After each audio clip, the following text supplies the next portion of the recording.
Word play comedy YouTube channel அனைவருக்கும் வணக்கம். 2026 தமிழக சட்டமன்ற தேர்தலை நோக்கி அனைத்து கட்சிகளும் அங்கே சில சில வார்த்தை விளையாட்டுகளை வைத்து தமிழக மக்களை அதை நோக்கி பயணிக்கிறோம் என்ற ஒரு விளையாட்டுத்தனமான ஒரு போக்கை கடைபிடித்துக் கொண்டிருக்கின்றது. அதன் போலவே ஆளும் கட்சியான திமுக அரசு ஓரணிகள் தமிழகம் அப்படின்ற ஒரு வார்த்தையும், எதிர்கட்சியான அதிமுக அணியினர் மக்களை காப்போம், தமிழகத்தை மீட்டெடுப்போம் அப்படின்ற ஒரு வாசகத்தை முன்னிறுத்தி ஆங்காங்கே தேர்தல் பரப்புரைகளை பரப்பிக் கொண்டு வந்துள்ளனர். இந்த நேரத்தை பொறுத்தவரையில் நாம் உற்று கவனிக்க வேண்டியது என்னவென்றால், இன்று திரு அன்வர் ராஜா அதிமுகவின் மூத்த நிர்வாகி, கழக அமைப்பு செயலாளர் போன்ற உயர்ந்த பதவிகள், சட்டமன்ற உறுப்பினர், நாடாளுமன்ற உறுப்பினர் போன்ற பதவிகளை வைத்தவர், முன்னாள் அமைச்சர், தொழில்துறை அமைச்சர், மறைந்த முதல்வர் அம்மா அவர்களுடைய அமைச்சரவையில் தொழில்துறை அமைச்சராக இருந்த ராமநாதபுரத்தை சேர்ந்த திரு அன்வர் ராஜா அவர்கள் அதிமுகவில் இருந்து விலகி திமுகவிற்கு செல்ல உள்ளதாக தகவல் வெளியாகியுள்ளது. அந்த தகவலை உறுதிப்படுத்தும் விதமாக இன்று அதிமுக கட்சி அன்வர் ராஜா அவர்களை அடிப்படை உறுப்பினர்கள் நீக்கம் செய்து செய்தியை வெளியிட்டுக் கொண்டுள்ளது. இந்த செய்தியை பற்றி தான் நாம் பார்க்க போறோம். அதாவது என்ன அப்படின்னா, அன்வர் ராஜா அவர்கள் உங்களுக்கு தெரியும், அவர் ஒரு மூத்த நிர்வாகி. அவரோட விலகலுக்கு என்ன காரணம் அப்படின்னு பேசப்படுதுன்னு பார்த்தோம் அப்படின்னா, அதிமுக பிஜேபியுடனான கூட்டணி தான் அன்வர் ராஜா அவரோட விலகலுக்கு காரணம் என்று மீடியா ஊடகங்களால் பரப்பப்படுகிறது. உண்மை அதுவல்ல.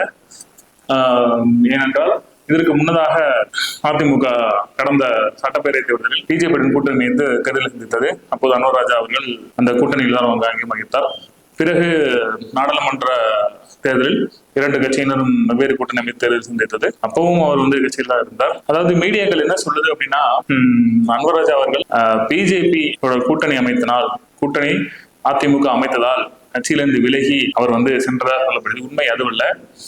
யாராக இருந்தாலும் ஒரு உயர்ந்த பதவியில் இருந்து வந்தவர்கள் அடுத்தடுத்து பதவி வகித்து அந்த பதவி ஆசை பிடித்தவர்களாக உள்ளார்கள் என்பது அன்வர் ராஜாவும் ஒரு முக்கியமான எடுத்துக்காட்டாக சொல்லப்படுகிறது. ஏனென்றால் நல்லா பாத்துக்கிட்டீங்க அப்படின்னா, ஒரு கொள்கை பிடிப்போடு உள்ளவர்கள் கட்சி தலைமை எடுக்கிற முடிவுக்கு ஒத்து போய் அதற்கான வேலைகளை அதை செய்யணும். அதை விடுத்து கட்சியிலிருந்து விலகி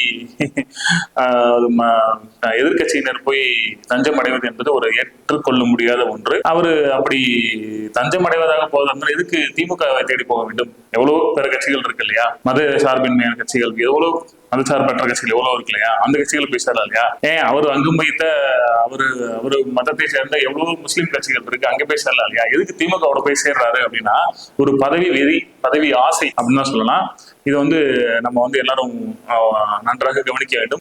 தனக்கு தன் மீது கொண்டுள்ள, அதாவது பதவி வெறியின் காரணமாகவே திரு அன்வர் ராஜா அவர்கள் திமுகவை தேடி அறிவாலயத்தில் வாசலில் காரில் தங்கி உள்ளதாக செய்தியில் வெளியாகியுள்ளது. இது பிஜேபி அதிமுக கூட்டணினால அவர் விலகி போனார்ன்றது ஒரு பொய்யான, ஒரு போலியான கருத்து. நல்லா தெரிஞ்சுக்கிட்டீங்க அப்படின்னா, பதவி முழுக்க பதவி ஆசை. திமுகவோட போய் சேர்ந்தோம்னா ஏதாவது பதவி கிடைக்கும், அதை வச்சு நம்ம பதவி சுகத்துல அனுபவிச்சுக்கலாம்ன்ற ஒரு கருத்தோட தான் அன்வர் ராஜா அவர்கள் திமுகவுக்கு செல்றாரு. இதுதான் உண்மை. ஏன்னா தாவைக்காக்கு போகலாம், நாம் தமிழர் கட்சிக்கு போகலாம், இன்னும் எவ்வளவு கட்சிகள் இருக்கு. அங்கெல்லாம் போய் சேராம திமுகவுக்கு போறாருன்னா அது அடுத்து ஒரு ஆளுங்கட்சியில இருக்கு, ஏதாவது பதவி கொடுக்கும், அதை நம்ம பயன்படுத்திக்கலாம் அப்படின்ற ஒரு பதவி சுகம் மட்டும்தான். மற்றபடி எந்த ஒரு அந்த நீங்க சொல்ற அந்த மாதிரி பிஜேபியோட கூட்டணிக்காக விலகி போவதாக பார்க்கப்படவில்லை.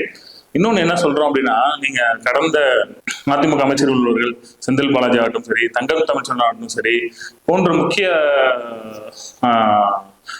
அங்கத்தினர் திமுக போய் சேர்ந்திருக்காங்க, சேர்ந்து பதவி சுகத்தை அனுப்பிச்சு கொண்டிருக்கிறார்கள். ஸோ இதுதான்.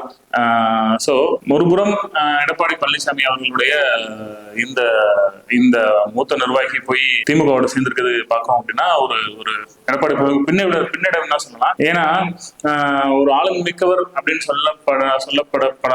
காட்டிக்கொள்ளப்படுகிற எடப்பாடி பழனிசாமி அவர்கள் இந்த விஷயத்தை சற்று உற்று நோக்கி இந்த மாதிரியான நிர்வாகிகளை அழைத்து அதுக்கான விளக்கத்தை அவர் கொடுத்திருக்கலாம். அது கொடுக்கல.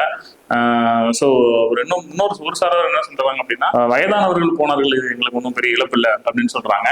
முழுக்க அன்வர் ராஜா அவர்கள் திமுகவை தேடி தஞ்சம் புகுந்ததுக்கு ஒரே காரணம் பதவி ஆசை மட்டும்தான், பதவி வெறி மட்டும்தான். இது எந்த ஒரு மாற்று கருத்தும் கிடையாது என்பதை கூறிக்கொண்டு வேர்ட் பிளே காமெடிகள் லைக் பண்ணுங்க, ஷேர் பண்ணுங்க, சப்ஸ்கிரைப் பண்ணுங்க. Thank you very much.